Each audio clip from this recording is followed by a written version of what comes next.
Every day we ask so many questions. What should I wear? What's the weather going to be like? How am I going to fit everything in? But then there are those bigger questions, like why am I here? Where am I heading? Is there more to life than this?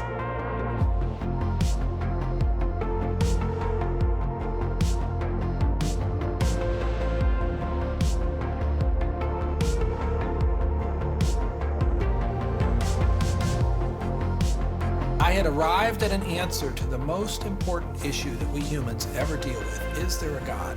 And I had arrived there without ever really looking at the evidence. And I was supposed to be a scientist.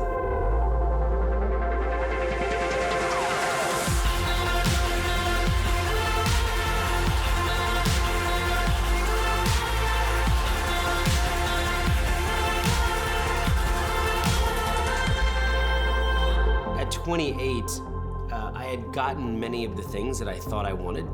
My girlfriend was on the cover of magazines, I had a Beamer, and I was so unhappy. It was a realization maybe that I would never find happiness where I was looking for it.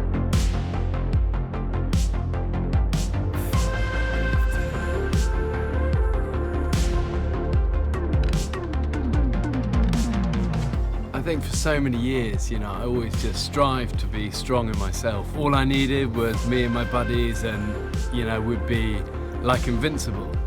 But the truth is, none of us are.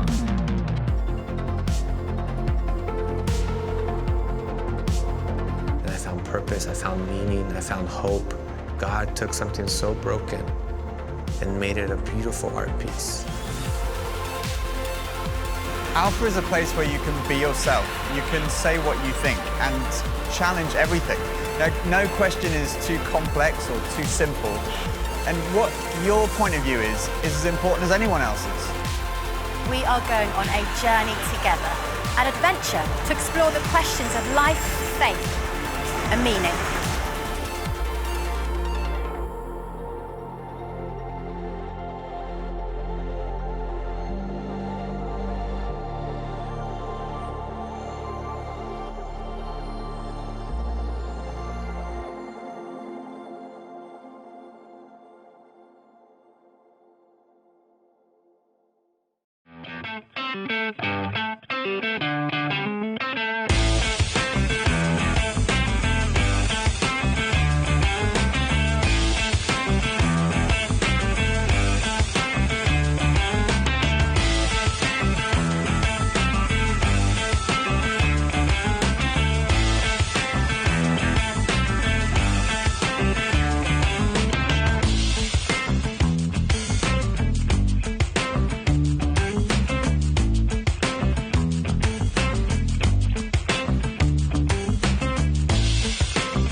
Every day we ask so many questions. What should I wear? What's the weather going to be like? How am I going to fit everything in? But then there are those bigger questions, like why am I here? Where am I heading? Is there more to life than this?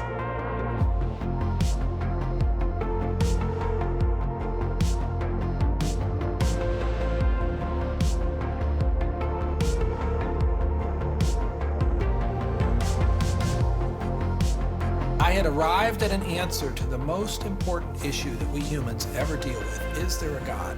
And I had arrived there without ever really looking at the evidence. And I was supposed to be a scientist.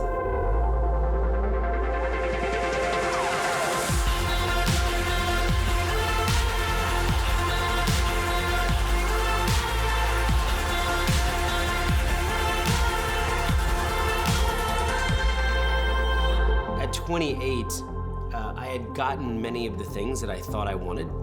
My girlfriend was on the cover of magazines, I had a Beamer, and I was so unhappy. It was a realization maybe that I would never find happiness where I was looking for it.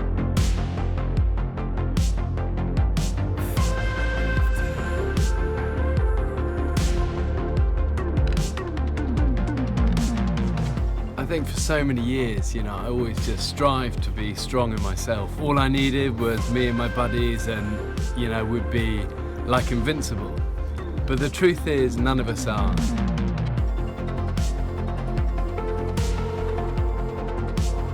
And I found purpose, I found meaning, I found hope.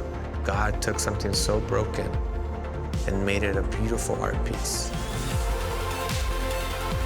Alpha is a place where you can be yourself. You can say what you think and challenge everything.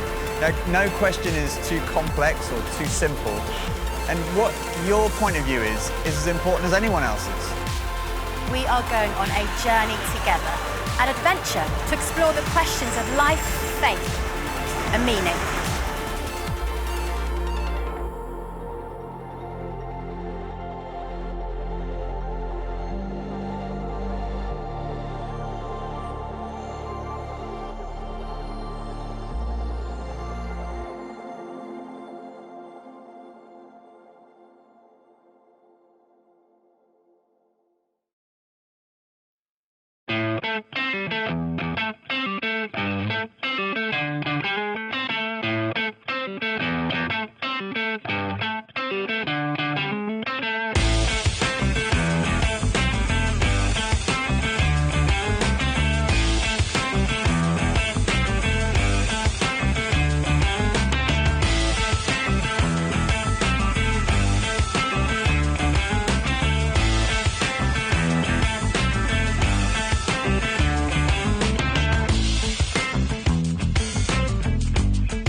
Every day we ask so many questions. What should I wear? What's the weather going to be like? How am I going to fit everything in? But then there are those bigger questions, like why am I here? Where am I heading? Is there more to life than this?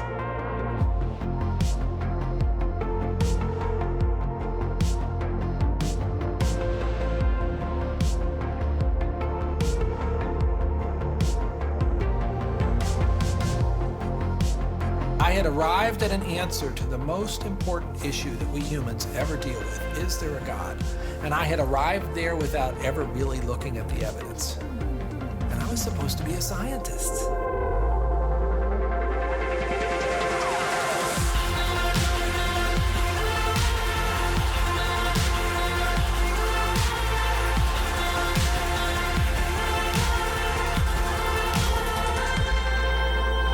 At 28, I had gotten many of the things that I thought I wanted. My girlfriend was on the cover of magazines, I had a Beamer, and I was so unhappy. It was a realization maybe that I would never find happiness where I was looking for it.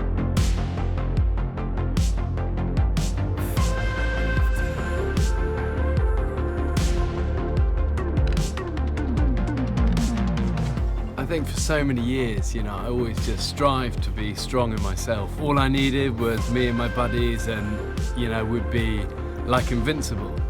But the truth is, none of us are.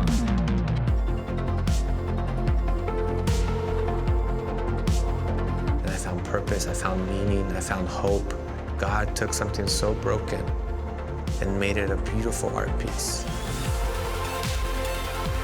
Alpha is a place where you can be yourself. You can say what you think and challenge everything. No question is too complex or too simple. And what your point of view is as important as anyone else's. We are going on a journey together, an adventure to explore the questions of life, faith, and meaning.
Hey church, I'm so glad that you're joining us today, and maybe this is your first time. I want to welcome you, or maybe this is a first time in a very long time, like we like to say around here. Welcome to the gathering. Now this is online, as we all know, and if you live in where I'm living, which is the province of Ontario in Canada, we are currently under a stay-at-home order, which means that other than a short list of essential activities, everyone in the province is advised to stay home, to work from home, to do most of the things at home, except for going out to get groceries or essential work. Now, the reason why I brought this up is because things are changing yet again, and it feels like this is going on forever, is not gonna stop, right? But also it might raise questions as you watch the next hour of video, because some of the segments you will see that it's recorded at the hub location and that there's more than one person gathering, although social distancing is in effect. But there were more than one person there. And so you might wonder what's going on here. I just want to let you in on a little secret that those videos were recorded prior to the stay-at-home order. So you can rest those questions, you can rest your mind that we're doing our very best to follow restrictions and guidelines from the government. But although, now that I've told you, you might have some other questions on your minds. But my point being, I just want you to know that we are here and we are in this together.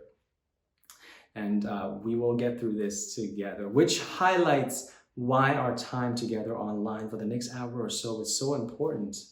Because in an environment that's ever changing, we are gathering by ourselves or with our family members in our own homes around the TV to affirm that there is a God who still cares for us, who still loves us, who's still faithful, whose words are still true and life-giving. And this is the one thing that we do today together. And I'm sure and I know that is the God that you will meet today as we gather. So may you be blessed in the time that we have together. And now Kurt and the worship team will lead us into a time of worship. And may you be blessed. Welcome to the well, my friends.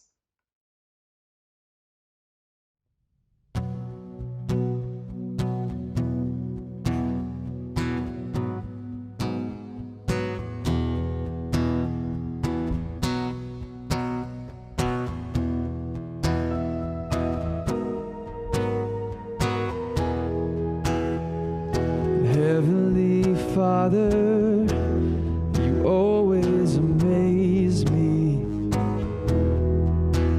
Let your kingdom come in my world and in my life.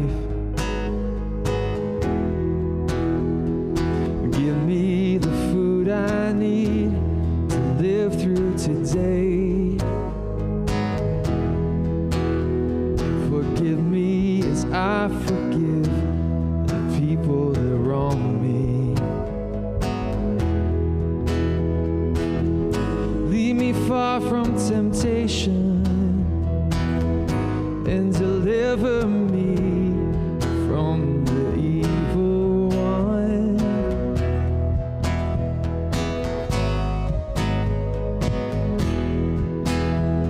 I look out the window, the birds are composing.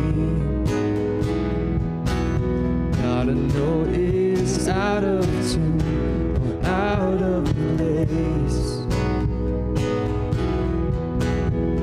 I walk to the meadow and stare at the flowers. Better dressed than any girl on her wedding day.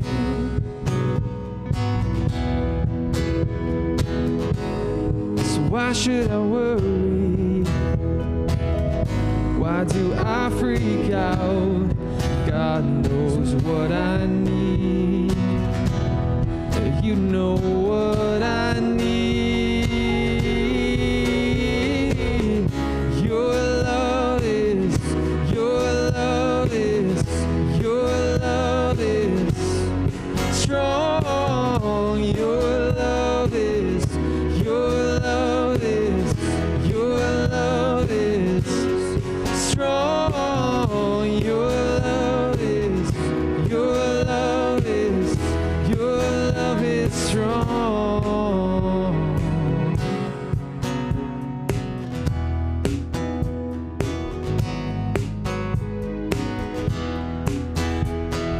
Kingdom of the heavens, this buried treasure.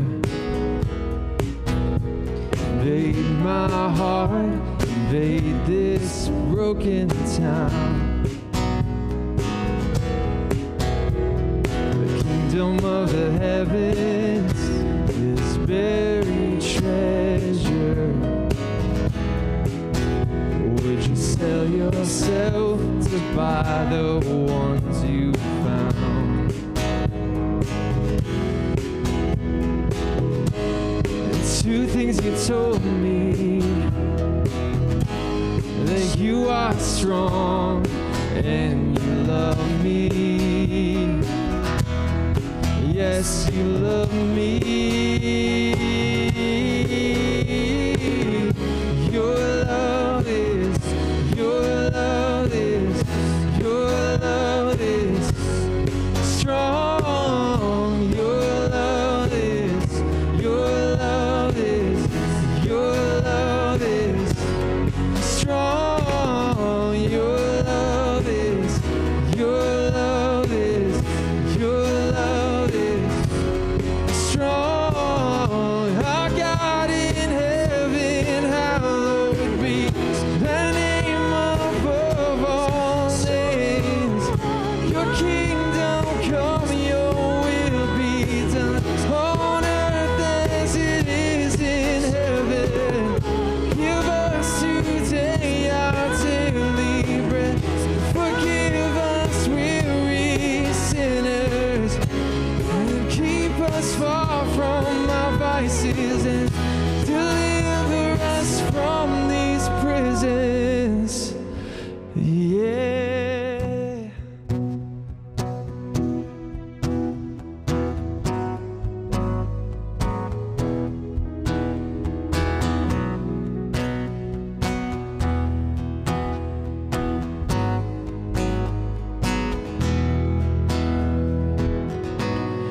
Two things you told me,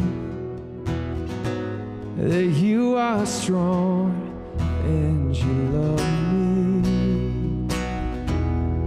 Yes, you love me. Two things you told me, that you are strong and you love me. Yes, you love me.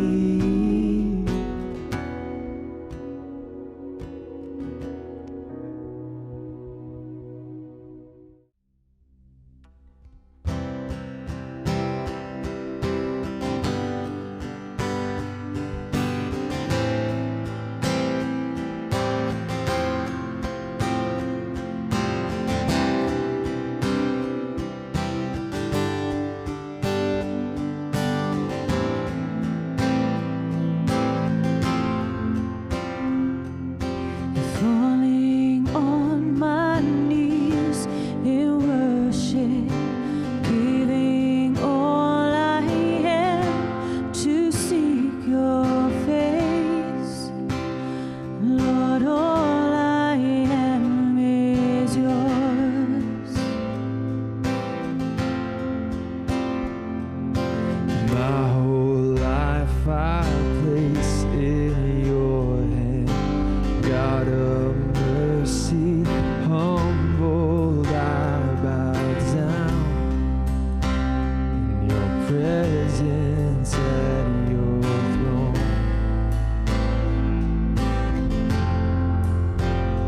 And I call, you answer,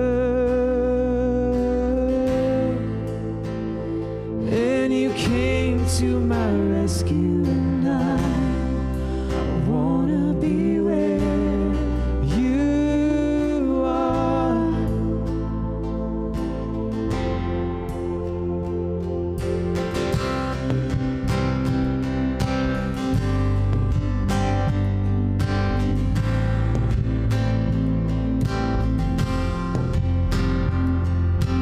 My whole life I place in your hands. God of mercy, humbled I bow down in your presence at your throne. And I call, you answer. And you came to my rescue, and I wanna be where you are. And I call, and you answer. And you came to my rescue, and I wanna be where you are.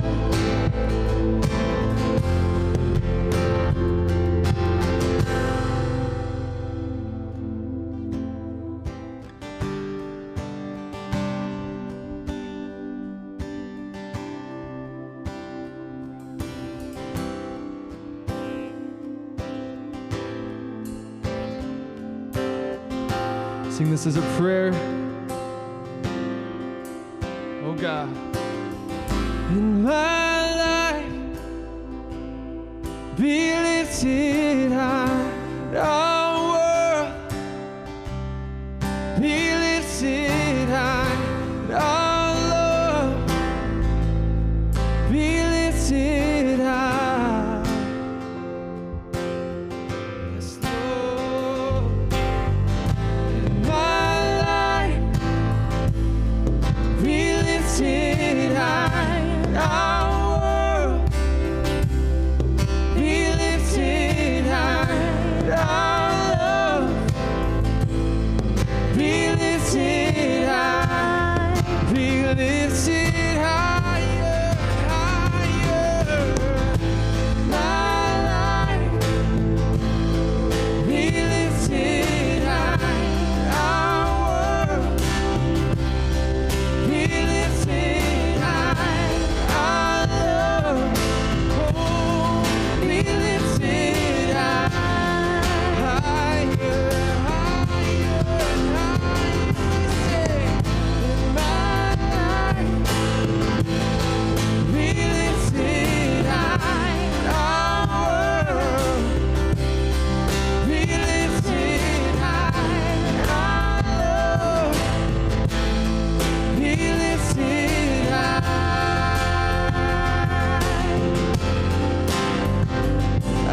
So church, before we head into the message by Pastor VJ today, I got some great news for you.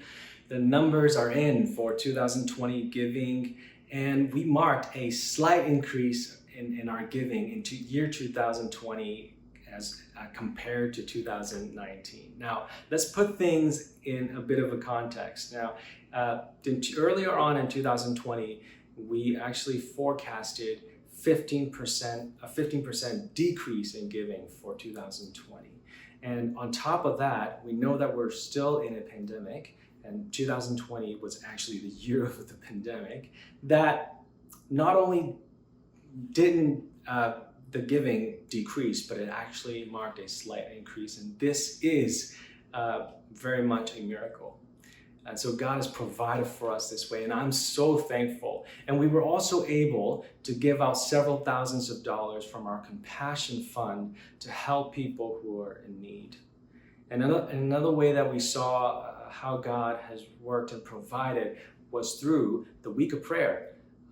The number of you who came out to week of prayer, every single night, there were more than 100 people praying together, worshiping together, and growing in faith together.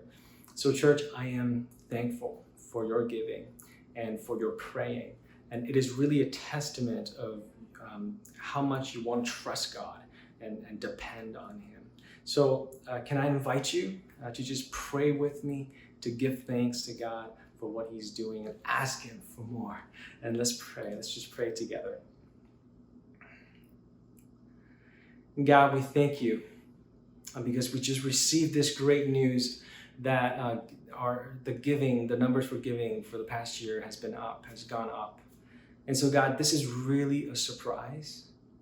But in a way it isn't, because we know that you're good, because we know that you always provide.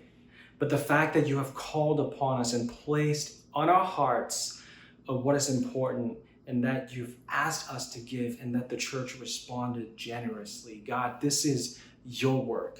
This is a miracle that is happening within the life of the church. And so God, we thank you. We ask for you to fill us with more joy. Fill us with more trust and faith in your work and who you are and in what you will do.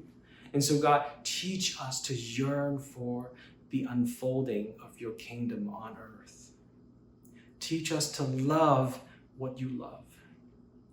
And help us to help more people that are around us. Would you give us a care and a love just like Jesus? Give us that heart. We know that we're far from it, but we want you in our lives so much, God. And God, so teach us in 2021, God, what it means to be even more attuned to your voice, and to have the ability to discern what you're saying to us and what your will is in particular situations, and be able to respond and act upon it in a way that is pleasing to you and helpful and life-giving to others. And God, we ask you to bless the well and the communities that are around the well, so that your name be lifted up high, that Jesus, your name will be worshiped, and that people will come to know how much you love them and how much your words are true and how good of a God you are. So we thank you, Lord Jesus, and we pray in your name. Amen. When I was a kid, I was really short, and I was so convinced that my height was the one thing holding me back from true greatness. Maybe there were other things, but I was sure it was my height. I was really short. To make matters worse, I went to a school with a lot of Dutch kids, and there were giants. Like here's a school picture, a class picture. They would always stick me on the end. The girls in grade 4 were like 6 feet tall, and then it would go like me on the end. In fact, you look like my hair is probably accounting for 4 inches of that height there anyways. Like I was so short, and I know you're amazed at the hair, but just focus, okay? So I was so short. I'm gonna take that picture off now because there's some of you know people in there, and they'll get mad at me if it's on the internet now. They had this thing called Canada Fitness, and they would never do this now, but what they used to do is they'd have like, I think 10 different categories of fitness: long distance running, short distance running, long jump, running long jump, all this stuff. And you could achieve bronze, silver, or excellence at a level, not compared to other people, but there were standards of excellence, right? And I would get excellence except in every category except standing long jump because I was so short. Like I just couldn't. I'm like, what do you mean? I don't get a running start? I have to jump? I never got it. It drove me crazy. High jump. I mean, people would leap like gazelles. Some of my classmates could clear the mat. I was sort of just running towards this thing going, this pole is going to go through my head right now. It was horrible. And that was, I was convinced, was holding me back from true greatness. What about you? What is holding you back from true greatness? Many of us think, if I could just have more opportunity. Some of us think opportunity is what's holding me back from true greatness. Like I see other people get opportunities at jobs or to get into programs or to try out for such and such a team. Doors seem to open for them. If only I could get noticed. If only I could get an interview. If only I could get a tryout. I know I could prove it. I just need the opportunity. Other people seem to have them. I don't. That's what's holding me back from true greatness. Some of us would say, well, it's my education or my lack of education, or I studied the wrong thing, or I didn't study long enough, or I didn't study at all. Education, if I was only smarter that way, if my parents could have afforded to send me to this school or that degree, if I could have studied further or done a master's, or I should have, or I couldn't afford to, that's what's holding me back now. Some of us would say, well, it's my family background, my family pedigree. Other people's families, their last name opened doors for them, or they had wealth passed on to them, or they got to take over the family business. My family didn't give me anything except bad DNA or whatever, short genes. That's what I got from my family. That's what's holding me back. Some of us think family background. Others of us might think, well, talent, like I'm just short on talent. I don't have enough of it. I'm just not good enough. Like, well, how do those people seem to naturally be able to do X and Y? They're just naturally more athletic. They're just naturally better speakers. They're naturally more entrepreneurial. They're naturally good with numbers. Like, I don't have the natural talent. That's what's holding me back. Others of us would say it's our body that's holding us back. I'm not strong enough. I'm not pretty enough. I'm not nice looking enough. I'm not healthy enough. I got chronic health issues. That's what's holding me back from greatness. But we should all just check ourselves, even though we all kind of think that way in some shape or form, because history is littered with the lives of people who had all of those things and yet whose life resulted in anything but greatness. Even though they may have achieved what we would call something great or exceptional or famous, that their inside of their lives over time or in the end was proved to be not great at all, or their relational life was in chaos, or just other things you say, no, it wasn't great at all. And not just 2,000 years of history. In fact, if you go through all of Scripture, which goes back several thousands of years, in the book that explains to us who God is and who we are, in the lives of all kinds of different people from different classes and ethnic backgrounds and walks of life and male, female, like young and old. We see people who were pursuing, who thought greatness was all of those things, and maybe even added to the list, like we talked about last week, people who had good behavior or good morals, or who did good things, or people who had great faith, like add that to the list, and yet still failed to be truly great. Like that wasn't the thing that was holding them back from greatness. So you might say, well, okay, well, great. So what's the solution going into 2021? Just don't try to do anything. Don't attempt anything. Just keep a low profile. Just don't be noticed. Don't have any ambition. Don't have any goals. Don't point yourself in any direction. Well, I'm glad you asked. Because God actually has a perspective on greatness that is really important for us to know as we head into this year. And it's actually why we're in this series that we started last week. And one of the things we'll find is that according to God and the writers of the Scriptures, something else is holding us back from true greatness. Something other than opportunity, education, family pedigree, talent, beauty, goodness, faith. Something else, something other than all of those things.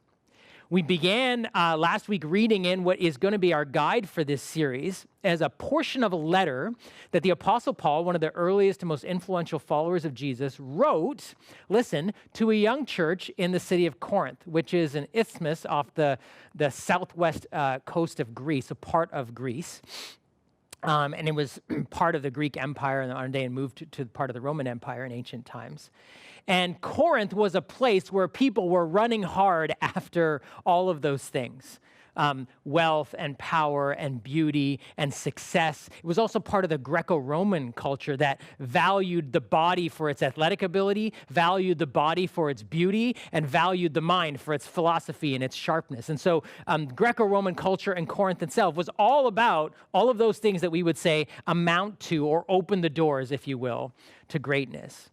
And last week we explored the fact that even in the church that Paul was writing to, there were arguments. They were part of this culture, but they were also competing with and comparing to each other in respect of things like goodness and acting great, and not just having these other definitions of greatness, but also moral goodness or spiritual excellence, if you will, great faith.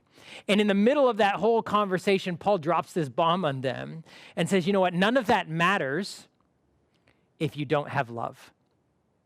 And he made this assertion, this statement to them, that love is greater than everything. And the reason he gave for it is this: love is greater than everything because everything else is nothing if you don't have love. And I said to you last week, Paul was just explaining, this is the way the world works. You know this from your own life. Even if you're not a person of faith, even if you've never read the Bible before, even if you've never read this verse before, you know, like I just explained, it's possible to have all those other things and yet not truly be great because of a lack of love. To be a loving person on the inside and in your relationships. Without that, some of those other things can actually result in chaos. And that's why Paul makes the argument. Love is greater than everything. Because without love, everything else is nothing. Therefore, it's the greatest thing. But if that's true, what is love? Baby, don't hurt. I'm just going to sing it every week because I asked the worship team whether they would do that, and they said no. So anyways, what is love? It's got to be more than a feeling or more than an idea, because if Paul says, and we agree that, yeah, this is the more important thing to have than anything else, we need to know what is it. It must be more than feelings. It must be more than some idea or ideal. And the rest of this section of Corinthians that we're looking at over these 8 weeks explains what love actually is.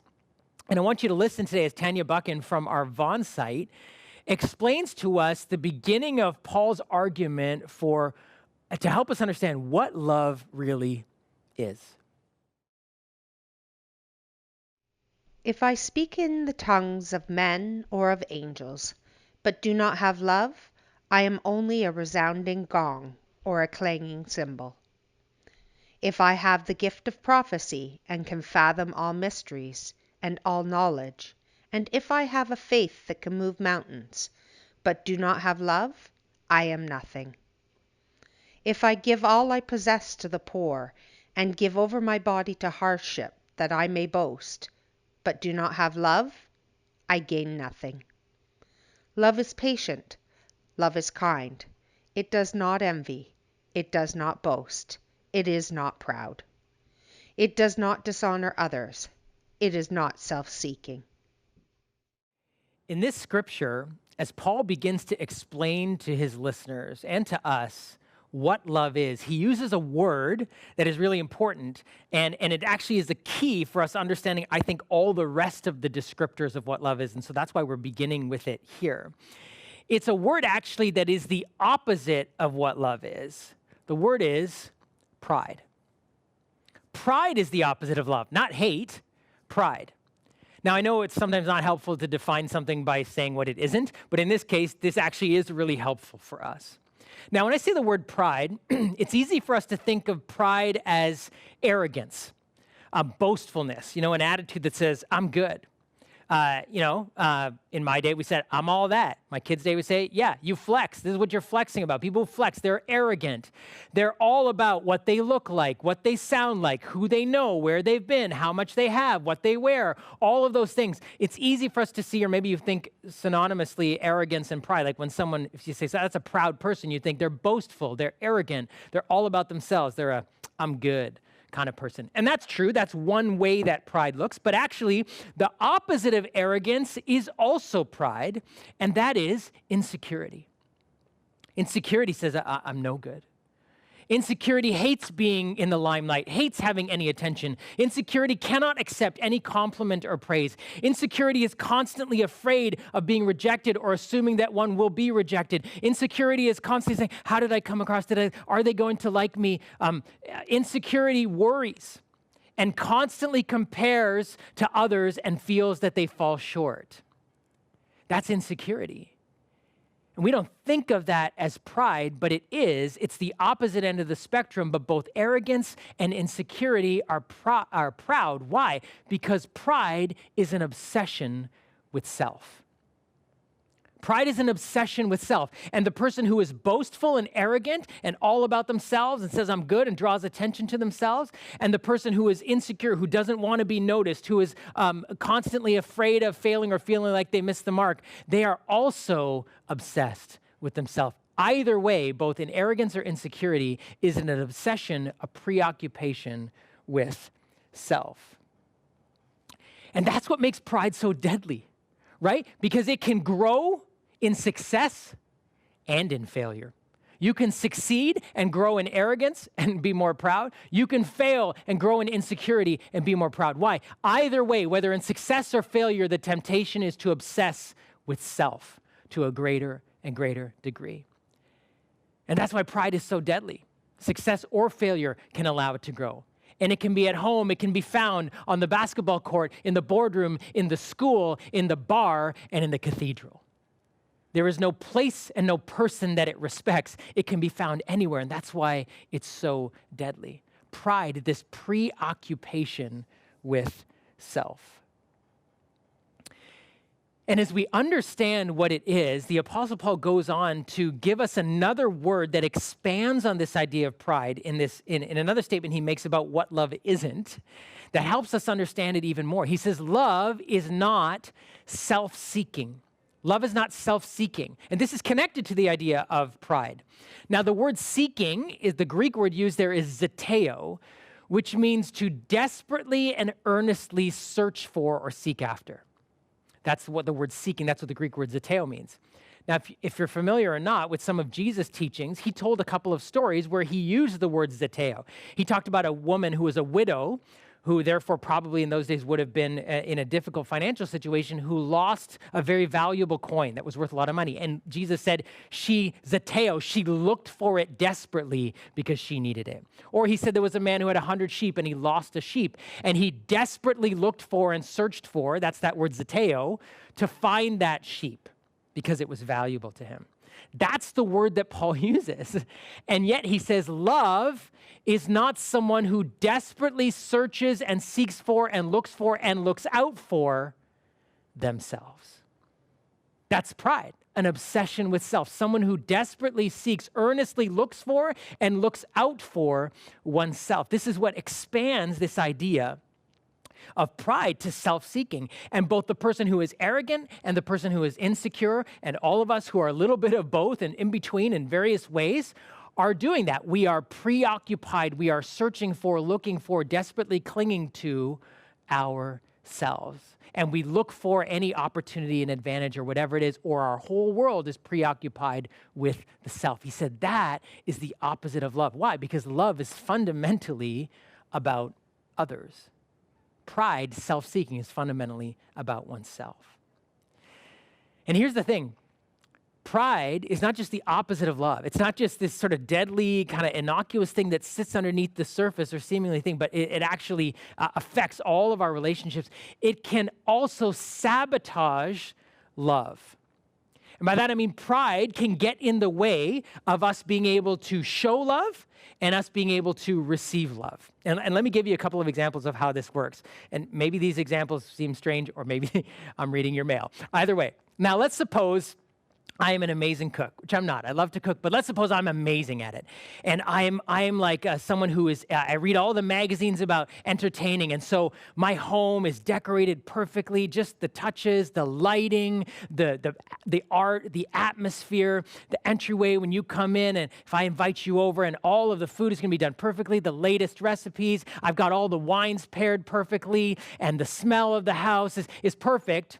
If I invite you over to my house, but I have arrogance or insecurity in me, the food won't taste good. Like it might taste good, but you will not enjoy it. Why? Because throughout that meal, if I'm an arrogant person, all of the touches and the recipe and the pairings and everything that looks and smells just so is going to be all about me. And you're going to feel like it's all about me.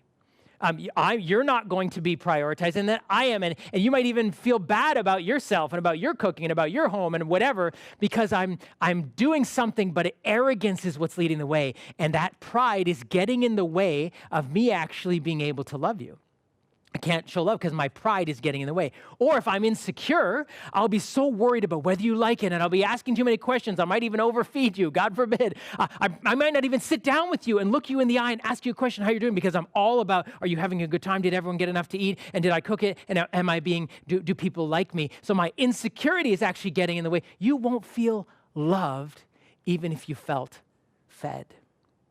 See how pride can get in the way? It can sabotage love. But it can also sabotage our ability to receive love. Now think about this. Imagine you have this friend who is so generous and so good at giving gifts, and she just loves you. And she shows up at your door at 4:30 on Christmas Eve with an amazing gift. And you're like, no, what? We didn't talk about, like if you're proud, if you're arrogant or insecure, you're going to receive it, but you are not going to feel loved. You're going to be like, we don't normally, how come I didn't know she was going to give me, honey, are you still at the store? Get me the best bottle of wine and some cruddy flowers. You're going to feel, oh no, and if you're arrogant, you're going to think, wait, we didn't talk about this, and now I have to, she's shown me up, now I better, and now you're going to be thinking of all the gifts you gave her, or the card you sent her, or you, whatever, you made a paper mache ornament for her or something, you're like, no.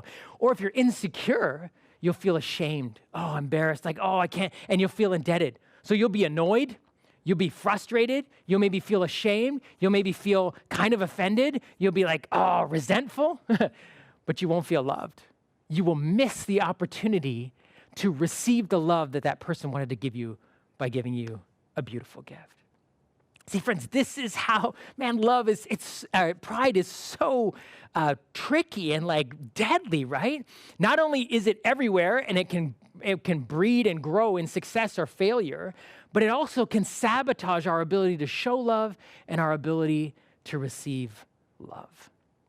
And it can get in the way of everything that's going on. So how do we deal with this? Well, God, in his goodness and mercy, gives us a gift to be able to deal with pride in our lives. You know what that gift is? The people we relate to on a regular basis. Relationships are the key. And this was the context where Paul was writing to a community of people in relationship with each other. Why? First of all, it's a gift because being in a relationship with people starts to expose our pride. When we are around other people, we start to realize how self-seeking we really are. When two self-seeking people get married, well, what happens? Every couple who gets married are two self-seeking people. You realize suddenly how much of yourself is in competition, how it is so easy and natural for you to look out for yourself. And in fact, some of the difficulties and conflicts we have are actually because of our self-seeking attitude, whether in friendship or marriage or in the church or with family. And it shows up in the everyday life of relationships. I want you to watch even in this everyday situation. First, there was PlayStation, aka PS1. Then there's PS2, PS3, and now PS4. And that makes sense. You'd think after Xbox, there'd be Xbox 2. But no. Next came Xbox 360. And now, after 360, comes Xbox One. Why one? Maybe that's how many seconds of thought they put into naming it. Can you get the butter, please? However, with the Xbox One, I can control my entire entertainment system using voice commands. Up until now, I've had to use Leonard. Then get the other one. Pass the butter. Hang on. I don't feel like you're taking this dilemma seriously. Fine, Sheldon. You have my undivided attention. Okay, now, the PS4 is more angular and sleek looking. No way! It's true. But the larger size of the Xbox One may keep it from overheating. Well, you wouldn't want your gaming system to overheat? No, well, you absolutely would not. And furthermore, the Xbox One now comes with a Kinect included. Included? Yes. not sold separately. Although the PS4 uses cool new GDDR5 RAM, while the Xbox One is still using the conventional DDR3 memory. Why would they still be using DDR3? Are they nuts? See, that's what I thought. But then they go and throw in an ES RAM buffer. Whoa, wait a second. Who's they? Xbox. You're kidding! No, I am not. And this ES RAM buffer should totally bridge the 100 gigabit per second bandwidth gap between the two RAM types. This is a nightmare. How will you ever make a decision? See, I don't know. What should I do? Please pass the butter!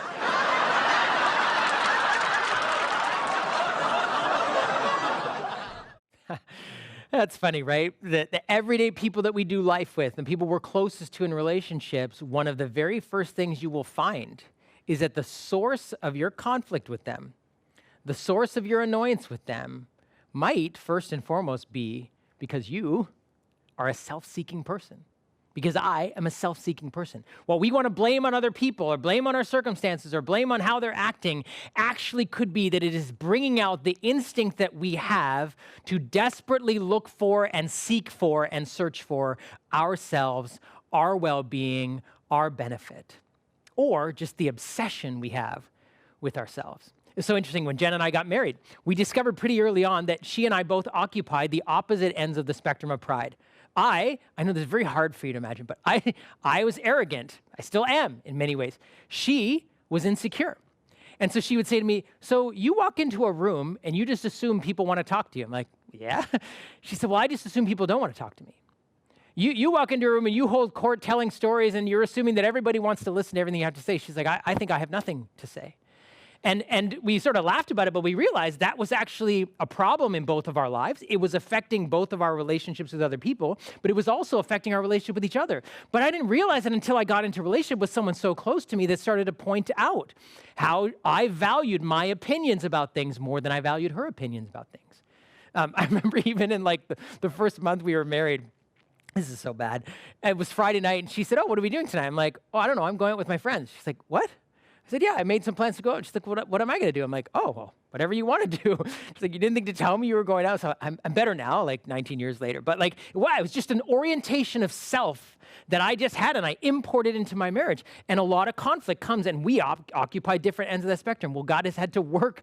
First of all, the relationship just revealed that pride was even an issue in both of our lives. In my case, more on the side of arrogance, in her case, more on the side of insecurity. And God inviting us to say, that's why relationships are a gift. You don't really realize that about yourself until you're in close relationship with someone and pride rears its ugly head.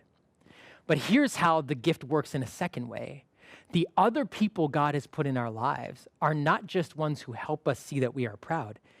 They are other people given to us so that God can say, I want you to seek their good. I want you to seek after their gain. I want you to think about how you can use the circumstances of your life to benefit them. They are the gifts. Think these ones. I want to draw you away from the self-seeking perspective that you have, and I want to put other people in front of you in relationship with you who actually, in order to have any kind of healthy relationship with them, you are going to have to seek their benefit, their good. You are going to be able to get to know and love and serve the others in your life. This is the gift that God gives us. This actually changes, right, how we see our relationships entirely. That people are not just, as someone said, like that the supporting actors and actresses and props in the movie about me, where I am the center stage and the lead actor and up for best actor role and everyone else is there. No, that's not how we see our lives anymore. That God says, no, I've actually given you people in your life to begin to help you realize where there is arrogance or insecurity or both. And I am inviting you to see even the conflicts, even the difficult relationships or the sticking points with the people that you love that you keep butting heads with as opportunities to stop seeking yourself and to begin to seek their gain. This is the gift. You might say, okay, that's great.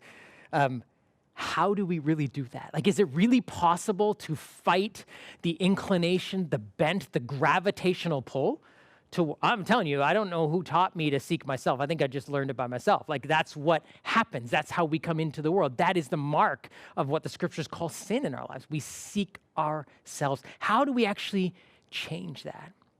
Well, the answer for you might be really unlikely and unexpected, but it's beautiful. You know, when Jesus came to this earth, you know what he said? He said, he called himself the Son of Man, I came to, and he used this word, seek and save the lost. That's that word, zeteo. Jesus said, I came into this world to desperately search for and seek after you and me. This is how God defines himself, as one who has come into our world not to seek himself, but to desperately search for, look for, and look out for you and me.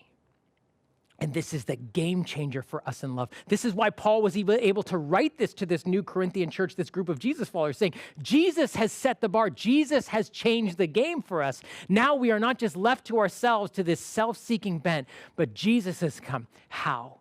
I want to tell you how the life of Jesus, and in particular the death of Jesus, is a game changer for us when it comes to dealing with both our arrogance and our insecurity. You see, on the cross of Jesus Christ, the cross which has now become the symbol of Christianity, but even more so the symbol of Jesus himself and his self-sacrificing love. Do you know what the cross of Christ does to our arrogance? It confronts us with this truth. You are not able to save yourself. Right? The death of Jesus Christ on the cross confronts an arrogant spirit and says, you aren't good enough to save yourself. I had to die for you. I came to find you. I left heaven to come down to earth, to come into your world to save you because you could not save yourself. The cross of Jesus Christ rescues us from arrogance. In a sense, it brings us down to earth and saying you could not have saved yourself. And at the same time, the cross of Jesus Christ rescues us from insecurity by saying, I desperately searched for, looked for, and loved you. Not only does it pull us down out of arrogance, it lifts us up out of insecurity to say, you are of utmost importance to the one of utmost importance. Jesus said, I came to seek and save you. I have desperately looked for and searched for and loved you. And all at once, the cross of Jesus Christ pulls us out of arrogance and insecurity and says, you are dearly loved. That's why the beauty of Jesus, for me, is the one thing, is our one hope to transform us out of this bent for self-seeking pride, to say you can love because you are loved. And so in light of that, I want to give you two really practical and really simple, not easy, but simple, like as in not hard to understand, just hard to do, things that you can begin to do to actually, in the power of Jesus, move in the direction of serving and seeking out for others. And the first one is this. I want you to think about or reflect on either your last or your next conversation with someone that you regularly relate with. Okay, could be a family member, could be a friend, could be a spouse, could be someone you work alongside a lot in your life. I want you to think about the last conversation, or when you're in the next conversation, think about this and ask yourself these questions. How much talking did I do? Did I dominate the conversation? And maybe an even better way to think about this is, what was my question to statement ratio? Like, did I ask more questions than I made statements? And by questions, I don't mean, hey, what's wrong with you? Why would you think that? No, like legitimate questions I really want to know. Am I more often, when I do speak, asking questions to really listen and understand? Or am I making statements about the other person, about myself, about the world? Do I dominate the conversation? Am I dominating it with statements about myself? Or am I actually stopping long enough to listen and to ask good questions? What's my question to statement ratio? And lastly, how much do I know, really know, about their story, about their family, about their emotions and about their concerns? Like, do I really know them? I might know, oh yeah, they're married or they're single or they're divorced or they have, this sibling or they like this sport. But do I really know what's going on in their lives? I probably won't unless I've stopped long enough to ask them questions. And so that's the first thing. I just want you to think about, become more aware of the dynamics of the conversations you have in your relationships. And the second thing is, this is scary, ask a friend or a family member, someone who's going to be honest with you, on a scale of 1 to 10, how good of a listener am I? Ask somebody close to you, on a scale of 1 to 10, how good of a listener am I? And you know those surveys when it says rank between 1 and 10, and then it says, please explain your answer? You need to add that, okay? Please explain. If someone says, oh, yeah, no, you're a 5. Oh, 5 is like, please explain. That means they didn't want to tell you the truth, right? Ask them to be honest with you. Where do I lean and why? And have a good conversation. Why? We want to become more aware, right? Relationships are God's gift to us to become more aware of how pride might be at work. And they're also there for us to have people that we can love and know and serve. Now, this is hard to do. Not simple to understand, but it's hard to do and kind of scary to do. What happens when we do this? Well, C.S. Lewis, when he was describing the character quality of humility, which is a lot of what this is, he said humility isn't thinking less of ourselves, because that would just be insecurity. Oh, I'm bad or whatever. He said it's thinking of ourselves less. One person coined the phrase blessed self-forgetfulness. Like, I've just forgotten myself. I'm not thinking about myself. I'm thinking about others. It's like when you get lost in a hobby or something you really enjoy doing and you lose track of time. You've lost yourself in it. The hours go by. You're so delighted and involved and enamored with whatever you're doing. You lose yourself in it, right? We talk about that. Imagine what it would be like to begin to grow in being able to lose ourselves in the best sense of the word because we are more preoccupied with others than we are with ourselves. That is the joy and delight that is promised to us. And so that's what I want to bless you with. As you go out this week and bravely try to think about your last conversation or your next conversation, as you ask yourself these honest questions about statement to question ratios, and as you ask the people in your life, how good of a listener am I? That you would begin to experience the blessing of self-forgetfulness. That what you find out would not cause you to feel guilty or ashamed or anything, because Jesus has freed you from that, but that he is inviting you into the blessing of forgetting yourself as you begin to learn to seek after and love others.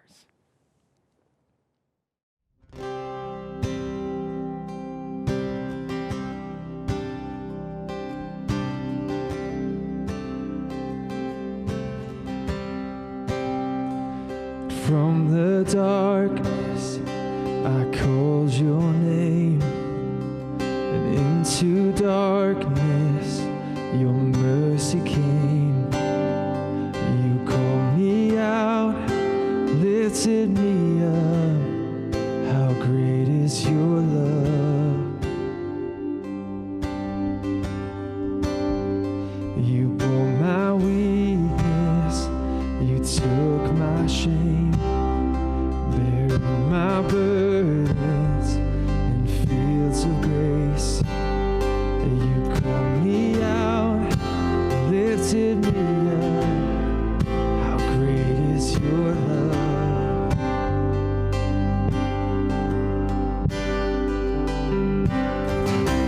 From the heights of heaven, you stepped down to earth. Innocent perfection, gave your life for us, and we are amazed. Yes, we stand in awe, for we have been changed by the power of the cross. How great, how great, how great is your love? How great, how great, how great is your love? How great, how great, how great is your love for us? In your kindness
God like you, a love so true.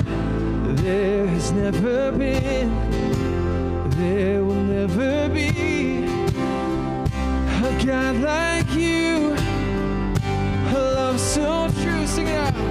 There has never been, there will never be a God like you, a love so true. There's never been, oh, there will never be a God like you, a love so true. Yeah, how great, how great, how great is your love. How great, how great, how great is your love. How great, how great, how great is your love for us.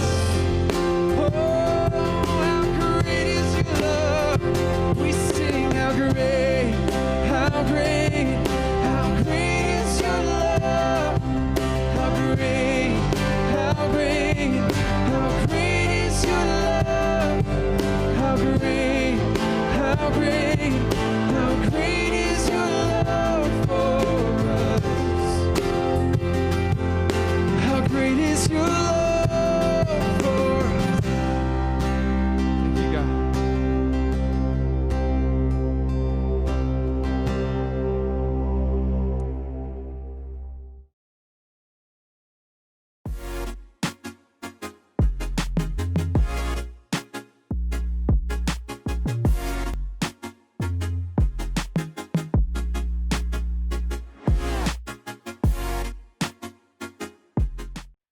That's right, friends. Registration for Alpha is on right now. Alpha starts next Wednesday night on Zoom online. So between now and Wednesday and next Wednesday, feel free to go on to thewell.ca/alpha to sign up. Now, this is not just for you. This might also be for your friend as well, because what Alpha does is that it answers really tough questions of faith and really gives you a comprehensive picture of what faith in Jesus looks like, and it lays a really solid foundation for your faith as well. Many of us at The Well have been through Alpha and have benefited from it, but also it's not just about the material or things that you will learn, questions that will be answered, but it's also about finding community there as well.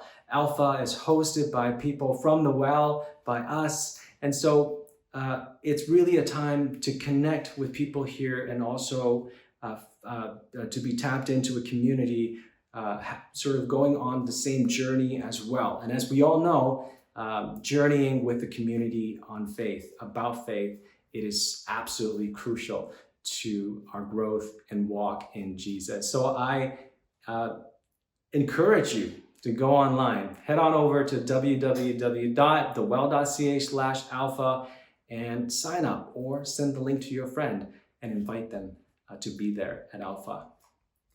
Now, before you go, I would like to bless you with these words, that as you let the message, the passage, and the songs that you have heard today settle in your heart and in your spirit, may you be free from the need of seeking yourself, because you are much sought after by a God who loves you, who wants to bless you, and is seeking after you.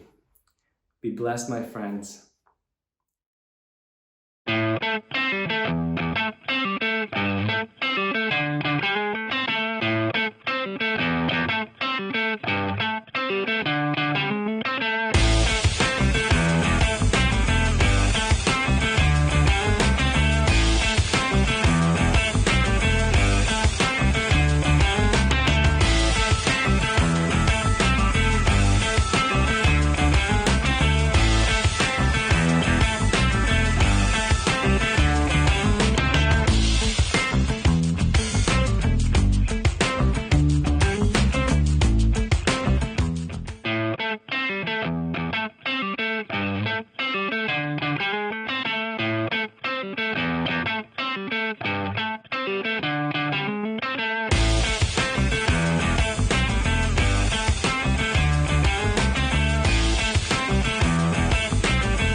Every day we ask so many questions.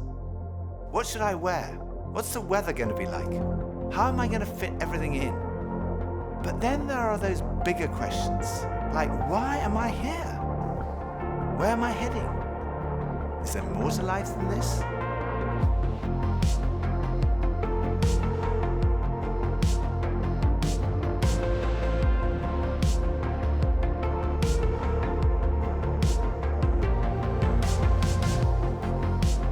I had arrived at an answer to the most important issue that we humans ever deal with. Is there a God? And I had arrived there without ever really looking at the evidence. And I was supposed to be a scientist.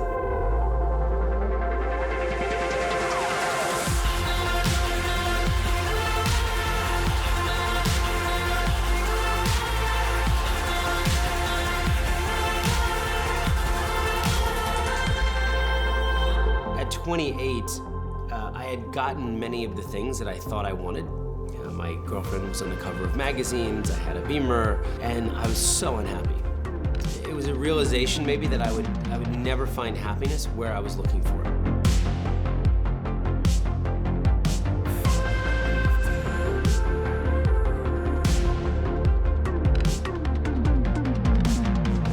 I think for so many years, I always just strived to be strong in myself. All I needed was me and my buddies and, we'd be like invincible. But the truth is, none of us are.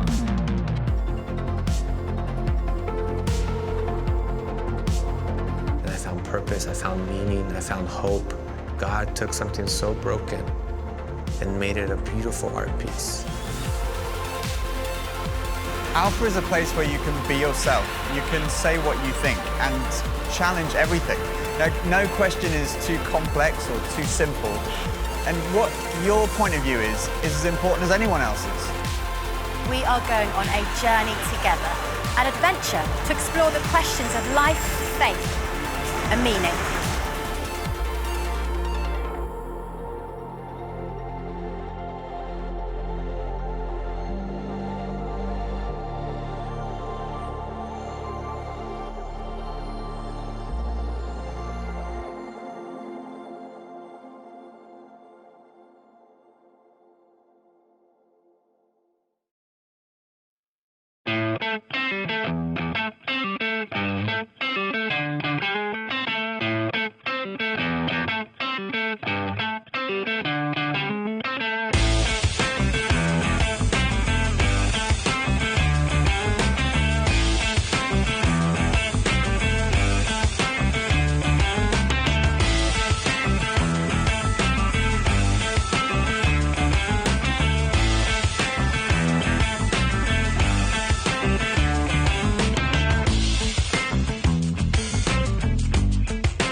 Every day we ask so many questions. What should I wear? What's the weather going to be like? How am I going to fit everything in? But then there are those bigger questions, like why am I here? Where am I heading? Is there more to life than this?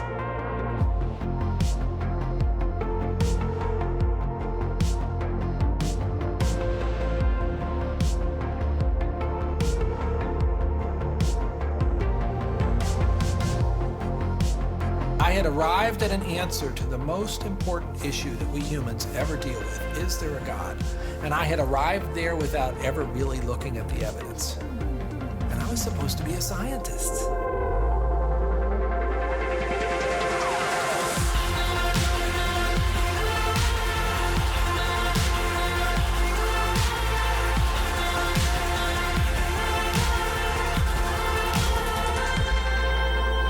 At 28, I had gotten many of the things that I thought I wanted.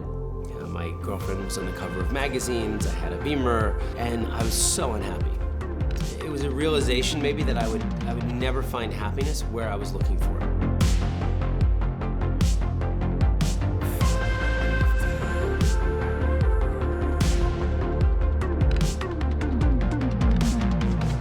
think for so many years, I always just strived to be strong in myself. All I needed was me and my buddies and, we'd be like invincible.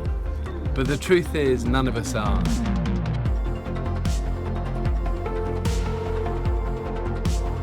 And I found purpose, I found meaning, I found hope. God took something so broken and made it a beautiful art piece. Alpha is a place where you can be yourself. You can say what you think and challenge everything. No question is too complex or too simple. And what your point of view is as important as anyone else's.